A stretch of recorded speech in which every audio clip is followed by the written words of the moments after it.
अब लड़ेंगे चोरों से,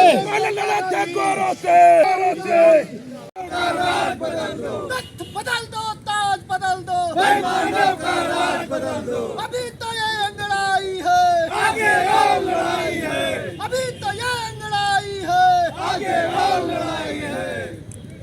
जिंदाबाद जिंदाबाद जिंदाबाद जिंदाबाद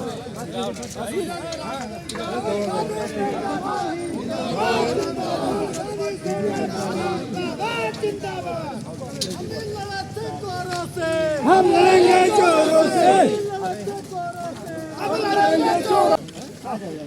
तानाशाही नहीं चलेगी, नहीं चलेगी नहीं चलेगी। ईडी का दुरुपयोग बंद करो, ईडी का दुरुपयोग बंद करो, तानाशाही नहीं चलेगी, नहीं चलेगी नहीं चलेगी।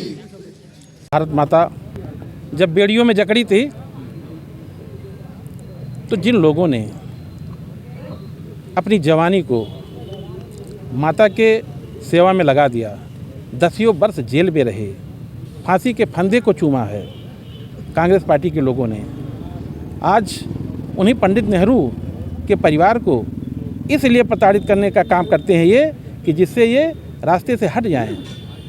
जो ये तमाम भ्रष्टाचार कर रहे हैं, जितनी व्यवस्थाएं पंडित नेहरू ने बनाई थी, विकास के जितने भी माध्यम थे, एक एक करके बेच रहे हैं। और राहुल जी उस पर जब आपत्ति करते हैं, उंगली उठाते हैं, तो उनको ये फर्जी मामले में फंसाने की कोशिश करते हैं। नेशनल हेराल्ड का जो मामला है उसमें यह परिवार कहीं भी दोषी नहीं है।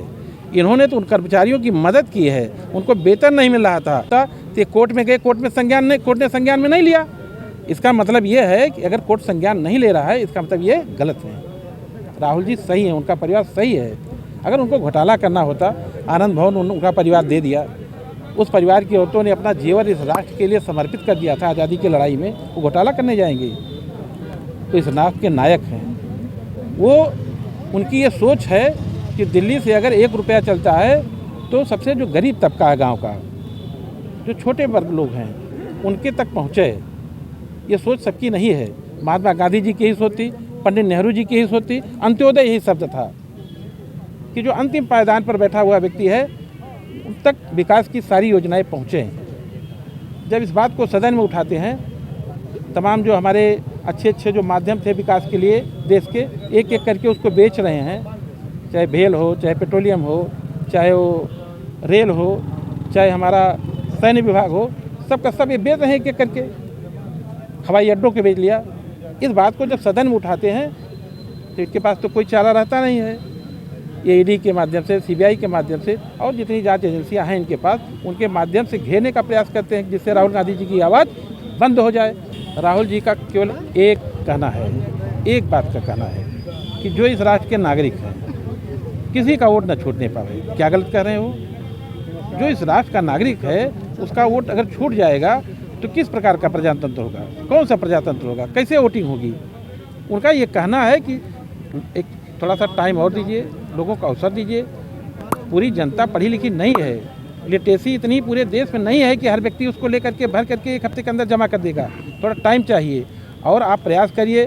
इनको चाहिए कि इनके जो अधिकारी हैं, तहसीलदार हैं, उनसे ऊपर के अधिकारी, उनसे नीचे के अधिकारी, उनकी ड्यूटी लगा करके और माइक ले करके एक तरफ से पूछते हुए अगर किसी का वोट छूटा हुआ है उसके वोट को ये ले जाके बनवावें। तो राहुल गांधी को इस पर आपत्ति थोड़े है।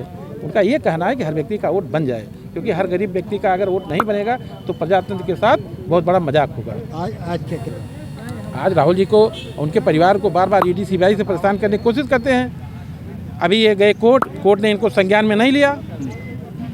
उसमें हम लोगों ने कहा आज हम भारतीय जनता पार्टी के कार्यालय को घेरेंगे।